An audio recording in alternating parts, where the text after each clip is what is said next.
I collect because it's a place where my imagination can run wild. It's a place where I can be a kid. It's a place where I can nerd out, do research, find things that speak to me for whatever reason that may be. It's something that I'm proud of.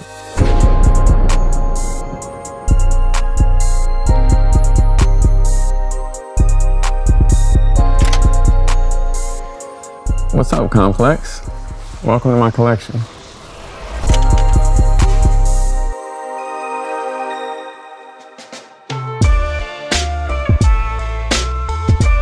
Cole, thank you so much for having us. Lyrical Lemonade headquarters, but we're starting in the nostalgia room.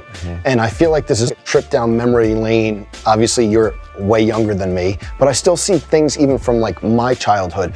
What was it like putting this room together, and what was the vision for it when it first started out? The concept of the nostalgia room is to create a space that just feels like a basement when you were a kid, a place you can, get away to during the day, and it's really just the idea of looking at a collectible, a toy, and the packaging and scanning the year that it was made and the company that manufactured it. Just putting yourself in that time. A lot of these pieces here are older than I am. I was born in '96, and most of these things are 80s, 90s. It's cool to have a piece of history that is older than you. Where do you think the collection of toys and memorabilia started for you? Do you remember like your first thing that set off this whole collecting atmosphere? That's a great question. The first item I ever got, I do know that since I was a kid, I would collect the Simpsons. I would get these Playmates toys that you kind of see all around there in the packaging. And then as time went on, I dove deeper into the history and started getting some of the real early pieces. I mean, this is pretty cool because this is one of the first ever Simpsons collectibles. So this is from Dandy. They made these in 1990. And there's a few different parts of this collection. Here's another one right here. So you'll see like this plastic body. And I think it's really interesting because Bart's shirt is blue. Okay. And in the show, Bart doesn't wear a blue shirt. He wears a red shirt. Okay. But if you look at a lot of these early products, he's wearing blue shirts. You can find him wearing purple shirts, orange shirts, green shirts. Is the blue shirt more rare in terms of promo items? As the story goes, at first, the Simpsons were just allowing pretty much anyone to come in and license their product. That's why you saw a crazy influx in the early 90s. But they didn't have any guidelines for how you marketed them or dressed them. So you'd see a lot of different outfit changes that weren't in line with the show. As time, they ended up cracking down on that. So anything where Bart's not wearing a red shirt is a bit more rare.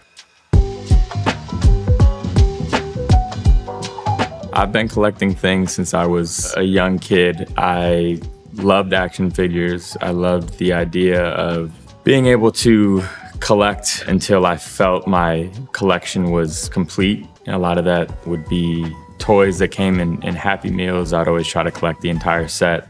And then also beyond that, just watching something grow over the years and being able to add on to it and zoom out and look at it as an entire collection always excited me. And then we have a lot of Bull stuff. We have Rodman, there's Jordan posters. Obviously, we're here in Chicago. How is that factored into the room as well? I was a big Space Jam fan when I was a kid. So I think that has always played a nostalgic, inspiring role in my life and my creativity. And then obviously, the Chicago Bulls were my pride and joy growing up. A lot of Jordan stuff, a lot of Bull stuff. I've always been a big fan of Rodman. He's kind of always been the, cutting edge, eccentric. Definitely. How does this room, you talked about you could play video games, you could come here and chill. How does it kind of fuel the creativity of the Lyrical Lemonade atmosphere that you want to build? I think a lot of my creativity stems from the imagination that I had as a child, and I think it's important to keep that within us at all times. So if you walk around the office, you'll see life-size statues, you'll see all sorts of crazy stuff. Arcade games, you obviously have the nostalgia room, there's a lot of colors.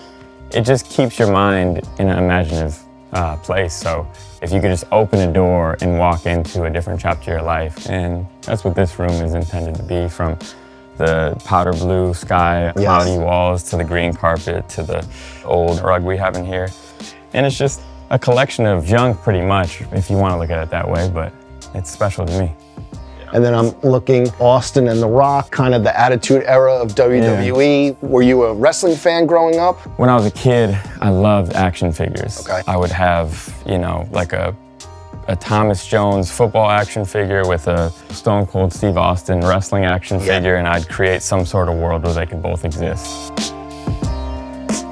When you think about the 80s and the 90s, I think one of the coolest parts about it all is the home goods that would come into play, right? So you see this Nickelodeon alarm clock, and you see a Nickelodeon phone over there, and then you see this is actually a part of a Bart Simpson phone. And I love seeing pieces that aren't directly specific to being a collectible as like a toy, and I love the idea of it being a functional product.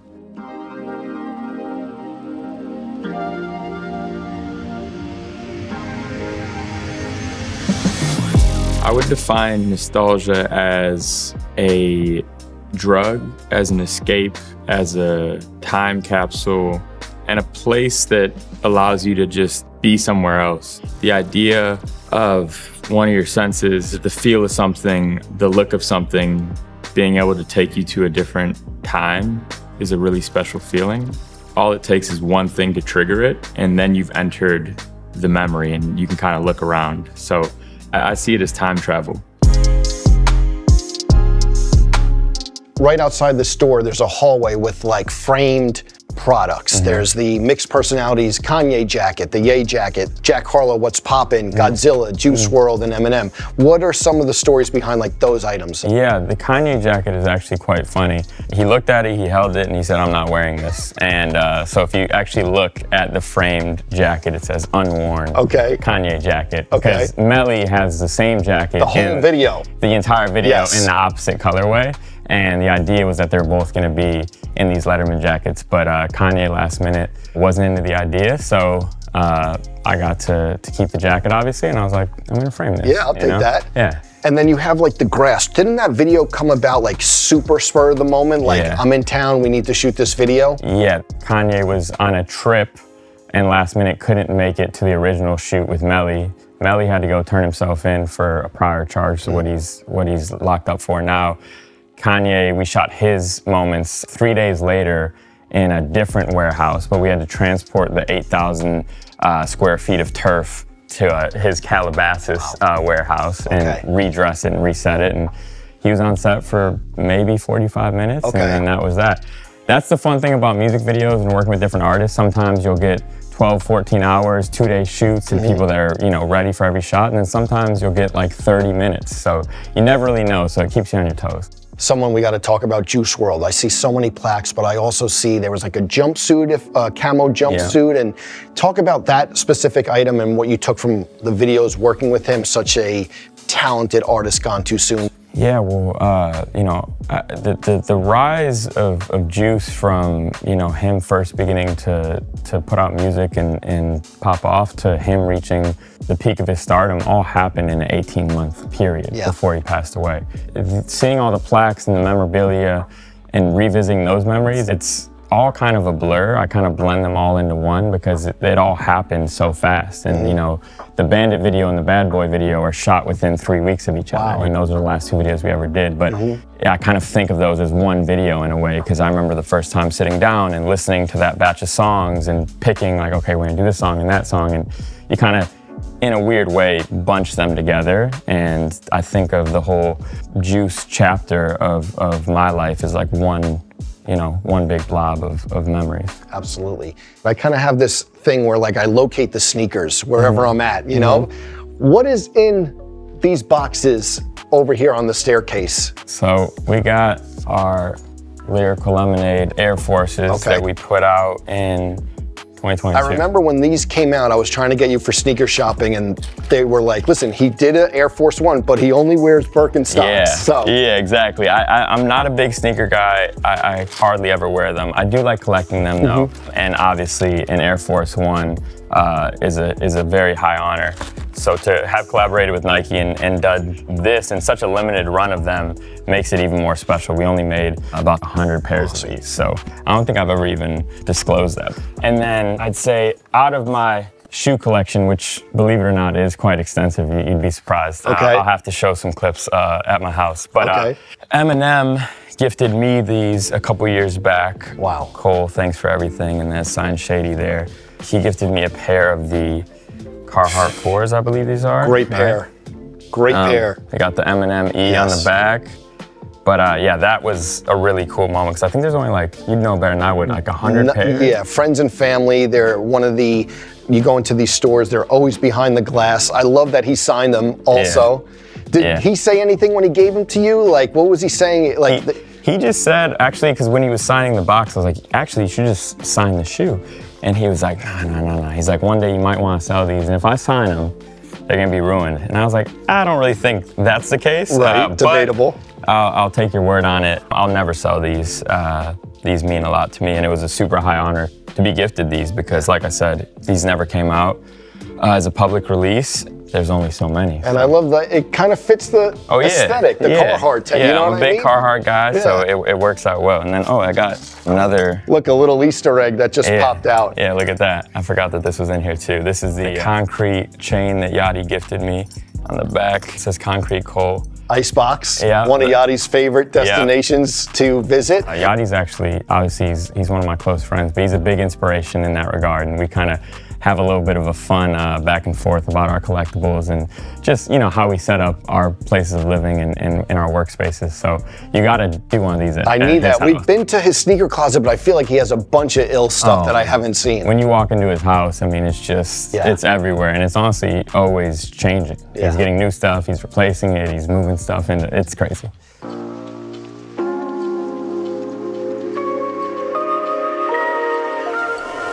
A while back, I was gifted this miniature Simpsons arcade game. I was really excited because I always wanted a real one, and this is the first step in that direction. And then a few years later, I got the real deal. It's definitely a grail piece for me. I feel like we wouldn't even be here today if it wasn't for growing up watching The Simpsons with your older sisters. Talk about those nights with the family and watching The Simpsons and the impact it had on you from not only just like collecting the stuff, but just family time. Yeah, you're absolutely right. You did your research. I grew up watching The Simpsons with my family. We'd watch it when it would come on Fox, and then when it became available on DVD, we'd always watch it every night.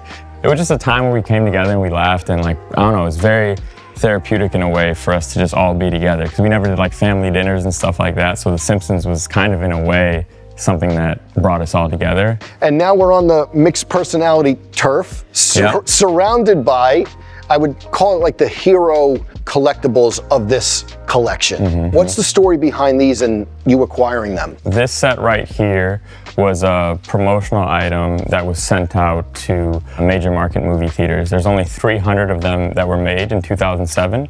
For me, it was always a grow piece that I wanted to have because, like I said, I love statues. I love the larger-than-life, immersive feeling of being within the world.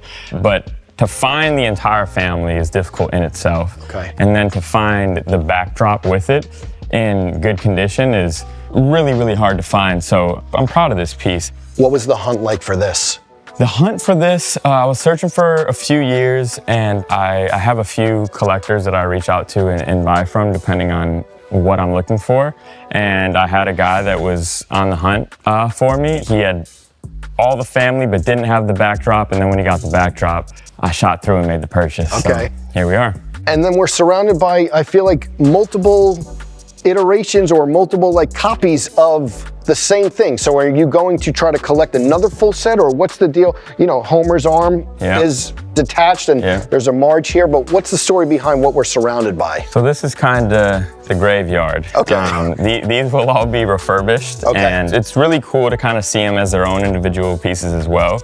You'll often find someone that has the Bart or the Lisa, or you'll be in the mall and it will be like in a storefront as part of, it's not for sale, but it's kind of just part of the attraction to it all. And I was listening to like a podcast. Did you say that Homer is your favorite, but even like growing up everyone kind of identifies with Bart. Was that fair to say? Yeah, because, you know, the show started in 89 or 87, if you want to be really specific, with the precursor shows. And Bart was supposed to be the relatable character that, like, fed into the demographic of kids that would be watching The Simpsons. But something about Homer, I think, is always so interesting because he's super oblivious, but so pure at heart. Yeah. And without Homer, I really don't think this is possible. I'd go as far as saying without Bart, you could still execute The Simpsons, but without Homer, I just don't know. Okay, that's a bold statement. yeah, It's a hot take. okay.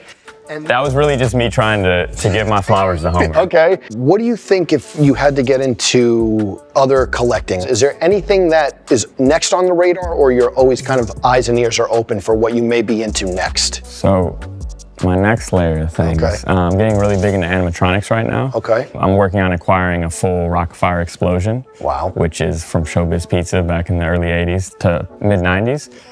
I'm really happy about that. It's fully functioning, operating. It's gonna be kind of wild, but animatronics is the next layer. You guys have to come back for another episode. Absolutely.